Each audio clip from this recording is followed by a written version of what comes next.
Muy bien, damos continuidad a nuestro estudio del libro de métodos de estudio bíblico.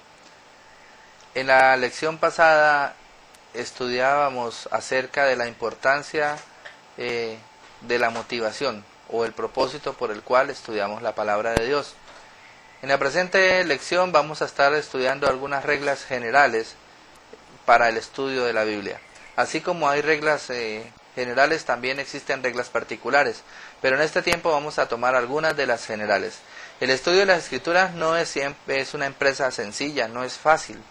Por eso muchas personas ni siquiera hacen el pequeño intento de leerla, sino se conforman con las predicaciones o con los pequeños tratados o libros que llegan a sus manos, porque requiere realmente un compromiso serio con Dios y un tiempo de disciplina para poder entender y conocerla.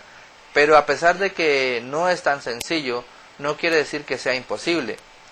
Aunque nos exige la observación de reglas definidas que faciliten y a la vez sistematicen su avance paulatino.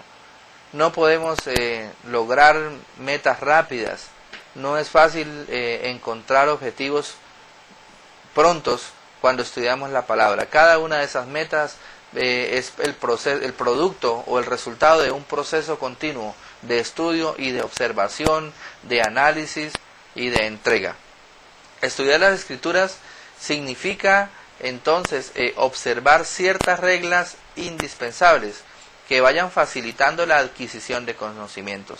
Es como tomar una fuente e irla llenando poco a poco de agua, pero necesitamos que esa agua llegue pura, que llegue incontaminada, para que la fuente, una vez que esté llena, pueda proveer el agua para otras personas que quieran tomar.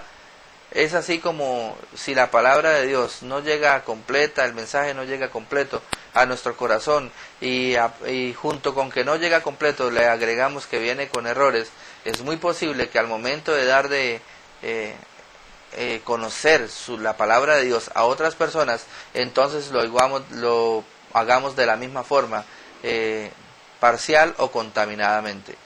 A continuación mostraremos entonces, como lo hemos hecho al principio de este estudio, el bosquejo de las reglas generales para el estudio de la Biblia. Primera regla general: entender el propósito. El propósito predominante es presentar el camino de redención por medio de Jesucristo. Si usted entiende cuál es el propósito de la Escritura, entonces puede hacer un mejor uso de ella y tiene en mente ya una de las primeras herramientas para las cuales la palabra de Dios llegó a nuestras manos. El Hijo de Dios es el tema central de las palabras, de las Escrituras. Sobre él gira y de él depende el plan que Dios diseñó para la humanidad. La persona de Jesucristo entonces es el eje central a través del cual toda la palabra gira y da a entender el plan de Dios para el hombre, para cada uno de nosotros y lo que va a ocurrir en un futuro próximo. Ahora, si ya entendemos cuál es el propósito de la Escritura, deberíamos entonces decidir el propósito de nuestro estudio. Cuando usted tiene un propósito definido de estudio, le ayuda a enfocar sus esfuerzos en ese propósito.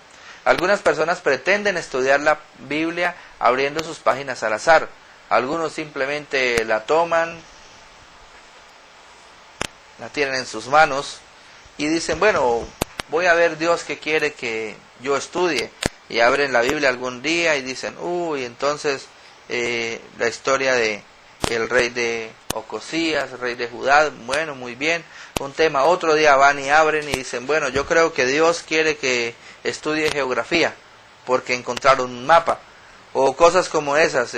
Algunos malos interpretados llegan y encuentran allá en los evangelios, entonces Judas se ahorcó y dice, bueno, ¿será que está esperando Dios que yo me suicide? Bueno, son métodos muy fuera de una realidad para utilizar y para estudiar la palabra de Dios.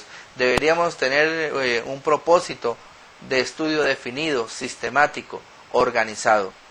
Ese método es incorrecto, es indebido y aparte de eso puede llegar a ser muy peligroso. Nadie debe emprender el estudio de las Escrituras sin antes haber establecido explícitamente la meta que persigue. Esto puede ser el obtener alguna información sobre los cristianos en Berea, quienes de acuerdo con Hechos 17:11 escudriñaban las Escrituras todos los días, con el fin de verificar el mensaje de Pablo y lo que él les había predicado. O quizás sea el de adquirir ayuda en contra de las tentaciones. El salmista declara que guardaba la palabra de Dios en su corazón para no pecar contra él. También puede estudiar la Biblia en busca de orientación. Por eso mire a ver lo que el salmista nos comenta en el Salmo 119:105. En una palabra, antes de lanzarnos al estudio de las Escrituras, es necesario que establezcamos una meta a seguir, pues de eso dependerá el método que se emplee para su estudio. Ninguno va a salir a participar en una maratón si no sabe de cuántos kilómetros es el recorrido, si no conoce ese mismo recorrido y si no conoce si su capacidad personal, su esfuerzo físico le va a llevar hasta la meta. La palabra de Dios y su estudio es algo similar. No deberíamos participar o ir a abrir la palabra de Dios si aquí en nuestra mente y en nuestro corazón no tenemos un propósito específico, una meta que queremos lograr al abrir la Biblia. Ahora bien, otro punto bien clave, importante para poder obtener un buen provecho en el estudio de la palabra, y es que debemos conocer el contenido del libro. Y cuando hablo de conocer el contenido del libro no es saber la Biblia de memoria, sino que es estratégico que antes de adentrarnos en los detalles de sus mensajes conozcamos primero la Biblia, por lo que toca a su estructura interna y las formas literarias de su contenido. Por ejemplo, es muy útil percatarnos desde un principio que los 66 libros de los que se compone la Biblia están divididos en dos partes, en Antiguo y Nuevo Testamento. También es bueno saber el contenido básico o general del Antiguo Testamento, que está dividido también en diversas partes como el Pentateuco, los libros históricos, los poéticos, los proféticos, mientras que en el Nuevo Testamento comprende 5 secciones tituladas los Evangelios, los Hechos de los Apóstoles, las Epístolas Paulinas y las Epístolas Generales y el Apocalipsis. Ahora, la estructura interna de cada uno de esos libros se parece en parte a la de cualquier otro libro, en el sentido de que el texto se haya formado por capítulos, divididos estos en párrafos, los cuales están divididos en versículos, y estos a su vez contienen oraciones, frases y finalmente palabras, por lo que toca a la forma literaria de su contenido. Cada libro posee un estilo propio. Es posible que usted encuentre un libro poético como el de Cantar de los Cantares, y su estructura o su forma literaria es muy diferente a una de las epístolas del apóstol Pablo, o muy diferente a cómo escribió Moisés el Pentateuco. Entonces, cada estilo literario también nos permite y nos motiva a buscar la forma más adecuada de abordar el texto para sacar el mejor provecho en su estudio. Algunos utilizan la forma poética, salmos, cantares, otros presentan el mensaje de Dios bajo la forma de discursos. Los profetas, ahí encontramos fascinantes narraciones. En los evangelios también podemos leer cosas muy especiales. Hay interesantes cartas personales, es muy bueno ver cómo se comunicaba Pablo con algunos de sus discípulos, con Filemón, con Tito, con Timoteo. Hay extensas misivas a grupos cristianos o las epístolas escritas a las iglesias, como podríamos ver las cartas escritas a los romanos, a la iglesia en Tesalónica, en Colosenses.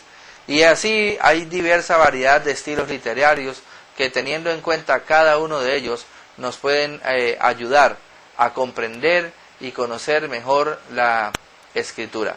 Ahora, entrando un poco más, y podríamos analizar nuestro tema número 3, y tendría que ver con las actitudes en el estudio.